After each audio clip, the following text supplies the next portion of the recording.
Welcome to our immigration Canada YouTube channel. हम आपको इस चैनल के थ्रू एजुकेट करते हैं कि किस तरह आप कनाडा जा सकते हैं, किस तरह आप अपने पेरेंट ग्रैंड पेरेंट को बुला सकते हैं, किस तरह आप विजिटर वीज़ा ले सकते हैं, किस तरह आप इमिग्रेशन ले सकते हैं, किस तरह आप वर्क परमिट ले सकते हैं, किस तरह आप स्टडी परमिट ले सकते हैं। ये सारी चीज़ें हम इसमें ग्रेजुअली कवर कर रहे हैं और द पर्पस ये है इसका कि आपको एजुकेट किया जाए। और एजुकेट का मतलब ये है कि आप अपने फॉर्म खुद भर सकें। अगर आप पढ़े लिखे हैं तो अपने फॉर्म खुद भरें। अगर हेल्प की ज़रूरत हो तो ज़रूर हेल्प लें, और किसी पढ़े लिखे अच्छे जो कंसल्टेंट होते हैं उनकी हेल्प लें। लेकिन आप उनसे प्राइस तो निगोशिएट कर सकते हैं ना, क्योंकि आपको काफ़ी नॉलेज होगी। आप छोटी छोटी चीज़ों के लिए तो पैसे नहीं देंगे ना, कि ये बताएं मैं एलिजिबल हूँ कि नहीं हूँ। तो वो आपको कहेगा ठीक है, आप 25,000 रुपये दे दें मुझे तो मैं आपको बता दूंगा। तो मैंने एक पूरी वीडियो बना दी है, आप खुद देख लें कि आप एलिजिबल हैं या नहीं है इमिग्रेशन के लिए। इसी तरह हर चीज़ में आप खुद जा करके चेक कर सकते हैं। हाँ, अगर फॉर्म भरने में दुश्वारी है या टाइम नहीं है, बहुत की सैलरी बहुत है, ड्यूटी आवर बहुत ज़्यादा है, सुबह से जाते हैं और फिर रात को 10 बजे 11 बजे आते हैं, या कोई टाइम ही नहीं है जॉब्स के, जैसे यूटिलिटी कंपनीज में हर वक्त ही है, डॉक्टर्स हैं, तो फिर उनके लिए कोई बात नहीं, वो कर हेल्प लें, वो फॉर्म भरवाएं। लेकिन वो फिर एक एंट्री लेवल वाली बात होती है, तो आपको उसमें कोई आदमी आपको उसमें कोई ज़्यादा तंग नहीं कर सकता, बहुत ज़्यादा चार्ज नहीं कर सकता। तो ये इसका फ़ायदा है। देखिए, ये मैं सीधा सीधा आपको दिखा रहा हूँ, कैनेडियन गवर्नमेंट की साइट है, canada.ca, सीधा सीधा है ये। और इसमें आप जाएंगे WW कार्ड, या आप सीधा लिख दें इमिग्रेशन एंड सिटीजनशिप, या CIC कनाडा लिख दें, कुछ भी लिख दें आप, तो आप IRCC लिख दें, आप यहाँ पर आ जाएंगे। और यहाँ पर आप देखें कि मैं शुरू से चल रहा हूँ, मैं पहले आपको ये साइड दिखा चुका हूँ। अब ये इसका मेनू पे हूँ मैं। इसमें आप देखें कि ये यहाँ पर ये मोस्ट रिक्वेस्टेड क्वेश्चन जो थे, ये तकरीबन हमने सारे कवर किए हैं। आपको ये सारी चीज़ें जो यहाँ लिखी हुई हैं सब मैंने आपको बताई है। विजिटर वीज़ा पूरा डिस्कस किया हमने, 7-8 वीडियो इसके ऊपर लेक्चर्स हैं। अब हम जा रहे हैं इमिग्रेशन पे। सबसे ज़्यादा जो लोग हैं इमिग्रेशन, लेकिन विजिट भी हार्ट हुआ है, क्योंकि विजिटर वीज़े पे लेकर के आप जा करके वहाँ वर्क परमिट ले सकते हैं, जिसके ऊपर भी हमने वीडियो बनाई है कि आप जाके कैसे ले सकते हैं, लेक्चर दिया है आपको। और आप उसमें चाहें तो उसको दोबारा देख लें, या अगर देखा है तो दूसरों को शेयर कर दें। अब हम आज जाते हैं कि हम इमिग्रेशन कैसे ले सकते हैं, यानी हम वहाँ परमानेंट रेजिडेंट कैसे बन सकते हैं। ठीक है, तो हम इसमें जाते हैं, इमिग्रेशन का मैंने बटन दबा दिया। अब हम आगे इमिग्रेट टू कनाडा। ठीक है, अब इसमें मैं जा रहा हूँ पहले इंफॉर्मेशन पे।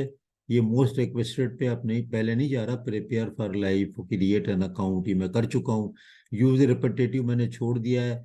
यूज रिप्रेजेंटेटिव अगर आपको फॉर्म भरना होता है तो फिर तो आपको कुछ करना भी तो नहीं होता ना। यूज रिप्रेजेंटेटिव का तो मतलब ये है कि वो खुद ही रिप्रेजेंटेटिव ही भर रहा होता है। तो बेहतर ये है कि खुद भरें भाई।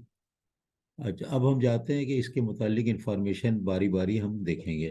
सबसे पहले हम जाएंगे एक्सप्रेस एंट्री पे, क्योंकि ये सबसे हॉट टॉपिक है। और स्किल्ड वर्कर का मतलब ये होता है कि हम लोग तो यहाँ पर वर्कर और इंजीनियर और डॉक्टर इस तरह की टर्म इस्तेमाल करते हैं ना, यानी हमारे यहाँ तो एक थोड़ा सा हर में रुतबे का हमारे यहाँ एक मामला है ना, हमारे कल्चर में, कि आप इंजीनियर हैं तो आप वर्कर नहीं हैं। लेकिन इंटरनेशनली तो बिल्कुल अच्छे किस्म से, जैसे हमारे अपने मज़हब में भी है कि सब बराबर हैं, इसी तरह से जो है ना वो एक्सप्रेस एंट्री में जब वर्कर की बात करते हैं तो सब बराबर हैं। चाहे आप डिप्लोमा डिप्लोमा होल्डर हैं, चाहे आप स्किल्ड इलेक्ट्रीशियन हैं, चाहे आप स्किल्ड प्लम्बर हैं, चाहे आप इंजीनियर हैं, चाहे आप PhD हैं, चाहे आप MS हैं, आप कुछ भी हैं। उनको उन्होंने नंबरिंग सिस्टम से और इस अपने सिस्टम में लाने के लिए डिफरेंट तरीका नहीं रखा हुआ है, बल्कि ये एक ही तरीका रखा हुआ है और एक स्कोरिंग सिस्टम रखा हुआ है। जो भी उसके अंदर पूरा उतरता है वो उसके हिसाब से वो उसको PR मिल जाता है। पहले तो ये था कि आप अपना स्कोर चेक करते थे, और स्कोर करने के बाद आप अप्लाई करते थे या डायरेक्ट अप्लाई करते थे, और क्यू में लग जाते थे आपके फॉर्म्स, और जब भी नंबर आता था तो आप उसके हिसाब से आपको कॉल आ जाती थी कि आप बाकी डॉक्यूमेंट और जमा करें, और इंटरव्यू होता था, ये सब चीज़ें होती थी। अब इन्होंने ये किया है कि मैंने एक CRS यानी कि रैंकिंग स्कोर जो है, कंप्रेहेंसिव रैंकिंग सिस्टम की स्कोरिंग, वो मैंने अलग वीडियो कर दी है, आप चेक कर सकते हैं। अब ये है कि एक्सप्रेस एंट्री पूल में डाल दिया जाता है, और उसमें से फिर ये समझो एक किस्म की वहाँ से हाईएस्ट स्कोर के हिसाब से जो उस वक्त पूल में होता है, परसेंटाइल सिस्टम समझ लें कि जो उस वक्त होता है हाईएस्ट स्कोर, उसके हिसाब से कॉल करते रहते हैं। अब इसमें हम आपको मजीद इंफॉर्मेशन देना शुरू करते हैं। अब हाँ, एक्सप्रेस एंट्री कैसे काम करता है ये सिस्टम, हम भी आज इस पे सिर्फ करेंगे। और get the document you need, इसमें एक्सप्रेस एंट्री पे बाद में जाएंगे अलग वीडियो में, क्योंकि हर टॉपिक बड़ा लंबा हो जाता है। अब आप देखिए हाउ एक्सप्रेस एंट्री वर्क्स। अब इसमें दो या तीन क्लासें हैं। तीन क्लासें हैं इसके अंदर, देखिए एक तो कैनेडियन एक्सपीरियंस क्लास, इस पे भी हम लेक्चर बनाएंगे। दूसरी फेडरल स्किल्ड वर्कर प्रोग्राम। और ये कैनेडियन एक्सपीरियंस प्रोग्राम जो है ना, ये आप देखें लिखा हुआ है ना कि अगर 3 साल का आपके पास एक्सपीरियंस है पहले, तो फिर आप उसमें अप्लाई कर सकते हैं। तो ये अभी हम इसमें नहीं जा रहे, क्योंकि हम तो ज़्यादा उनको, हमारे लोग जो हैं वो तो जाना चाहते हैं, वो तो वहाँ नहीं गए ना। फेडरल स्किल प्रोग्राम जो है, यानी फेडरल स्किल के अंदर वर्क एक्सपीरियंस जो है वो आपका फेडरल में, फॉरेन वर्क एक्सपीरियंस का मतलब क्या है कि जिस मुल्क में आप हैं वहाँ का, या किसी और मुल्क में, मतलब है तो पाकिस्तानी लेकिन सऊदी अरब में है, यूएई में है एक्सपीरियंस आपका, आपका यूएसए में है, कहीं भी है, वो उसका मतलब है फॉरेन एक्सपीरियंस, यानी कि नॉन कैनेडियन हो गया। वो नॉन कैनेडियन तो वो उसके अंदर हम जाएंगे।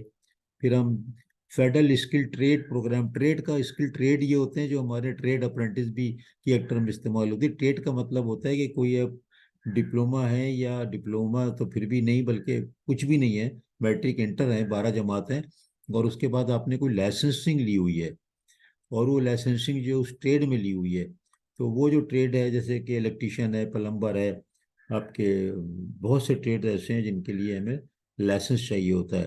तो वो लाइसेंसिंग आपको उसके मुतालिक इसमें बताया जाएगा कि कैसे करें और क्या करें। जैसे ड्राइवर लाइसेंस है, सब चीज़ आ जाता है। अब इसके अंदर सबसे पहली चीज़ है कि हम ये देखना चाहिए हमको कि हम एलिजिबल हैं। Find out if you are eligible. Step 1, if you are eligible, one of the above program, you can apply through express entry for the provincial nominee program. If you are nominated, you will get extra point. So you can be invited to apply it quickly.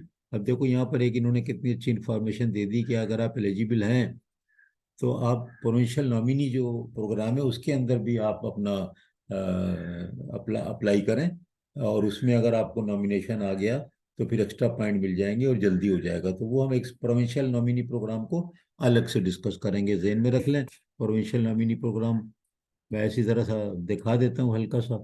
Provincial nominee पे यहाँ पे आप click करें जब आप इसको जाएं Canadian government की साइट पे, और वहाँ पर जाने के बाद आप देखिए कहाँ पहुँचते हैं हम, ये आ गया ना, immigrant as a provincial nominee. तो ये फिर हम इसमें बाद में जाएंगे। देखिए खुद ये है कि यहाँ पर एक अलग दुनिया है, तो ये हम बाद में जाएंगे। वापस चलते हैं अपने ओरिजिनल प्रोग्राम पे, कि हमें ये निकालना है कि हम एलिजिबल हैं भी या नहीं है, यू आर एलिजिबल या नहीं। तो अगर आप कुछ सवाल के जवाब देंगे तो फिर ये यहाँ पर आपको, अब देखिए चेक योर स्कोर जो है ना, ये CRS, ये तो हम पहले भी कर चुके हैं। तो हम ये देखते हैं कि अब यहाँ पर क्या मजीद ये कह रहा है। Answer a few question to see if you meet the minimum requirement, ठीक है। Do you want to come Canada as a skill, find out if you are eligible to apply. You will be asked questions about nationality, age, language, ये भाई ये जो कि CRS में था। और ये चेक एलिजिबिलिटी। अब ये देखें फिर ये यही डिस्क्लेमर हमारा भी है कि इंफॉर्मेशन फॉर रेफरेंस है, कोई इमिग्रेशन डिसीजन इन पे नहीं हो रहे हैं, कुछ भी नहीं हो रहा है। तो आप इसको इसके टाइमिंग दिए हुए हैं। अनअवेलेबिलिटी का एक टाइम दिया हुआ है 26 सितंबर को, ईस्टर्न टाइम, ट्यूसडे। तो शायद आज ही है मेरा ख्याल है वो। अगर काम नहीं कर रहा होगा, तो यहाँ पर ये काम नहीं कर रहा है। तो अब यहाँ पर देखते हैं हम ये हमारे टाइम के हिसाब से।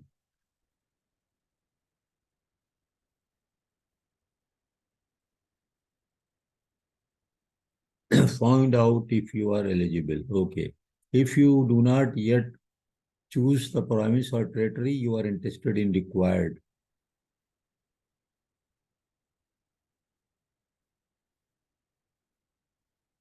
अब ज़्यादा लोग हमारे ओंटारियो जाते हैं, मैं ओंटारियो भरता हूँ। आगे चलते हैं। नेक्स्ट।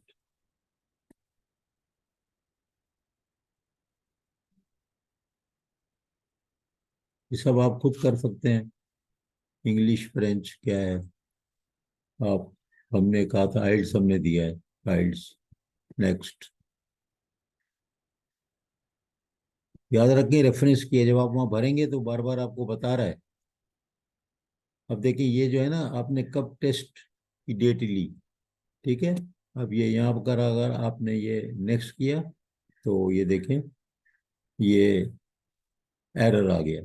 क्योंकि जब तक के आपके पास वो डेटा नहीं होगा तो वो उसके आगे वो आपको ये चीज़ में नहीं जा सकेंगे। तो हम यहाँ से वापस जाते हैं, इसको आप पूरा भर करके अपनी एलिजिबिलिटी खुद चेक कर सकते हैं। मैं यहाँ पर डेट वगैरह मेरे पास तो नहीं है ना कि मैं यहाँ पे डालूँ।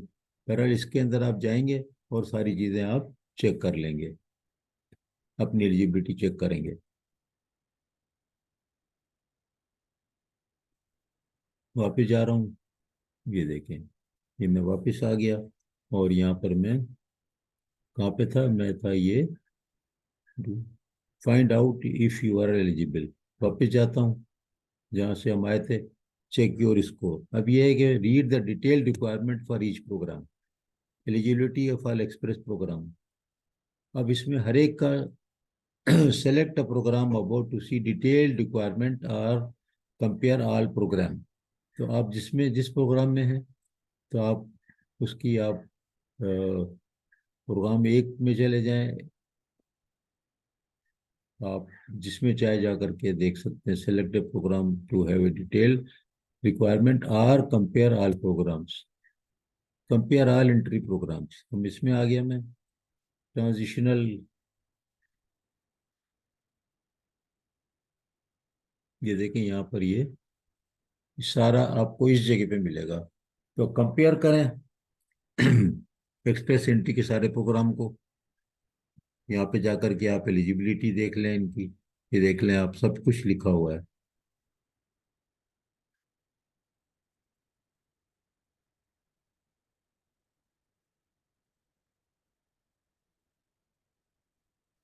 देखिए पूरी तफसील देखें आ रही है, ये देखें।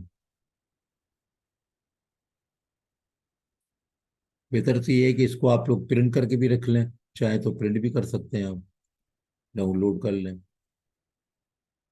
और आराम से देख लें। देखिए सारी चीज़ें यहाँ पर आ गई, ये सारा डेटा डिटेल आपको यहाँ पे इन्होंने दे दी, सारे प्रोग्राम कंपेयर करके दे दिए। कितना अच्छा सिस्टम है।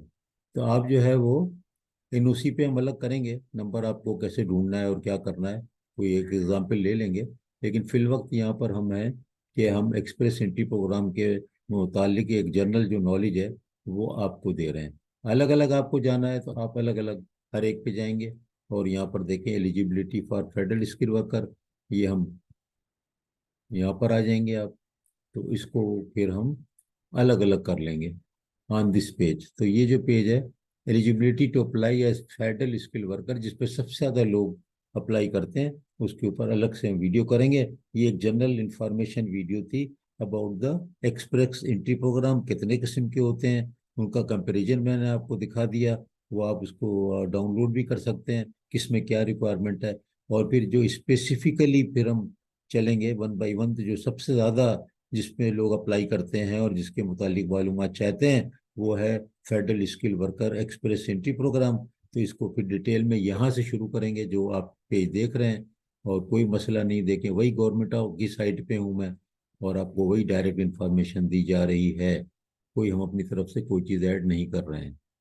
बहुत बहुत शुक्रिया, शेयर कर दीजिए, लोगों को बता दीजिए। ये बिल्कुल एक्सक्लूसिव एजुकेशनल चैनल है।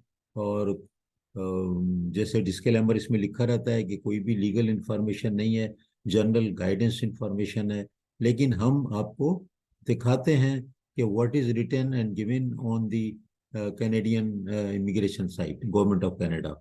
हम किसी कंसल्टेंट की आपको साइट नहीं दिखाते, ना हम खुद अपना लिखा हुआ कुछ आपको दिखाते हैं। तो बहुत बहुत शुक्रिया, लोगों को शेयर करें, बताएं। बहुत ज़्यादा लोग इस वक्त परेशान हैं, बाहर जाना चाहते हैं। लेकिन चाहते तो हैं, चाहने से तो कुछ होता नहीं है ना। कि मैं चाहता हूँ कि मैं बहुत अच्छा सिंगर बन जाऊं, तो इससे तो कुछ नहीं होने वाला ना। 24 घंटे वो लोग रियाज करते हैं ना। तो भाई आप भी तो कोई काम करेंगे तो कुछ आगे बढ़ेंगे ना। तो खाली चाहने से नहीं होगा, तो इसलिए ज़रा कुछ काम करें।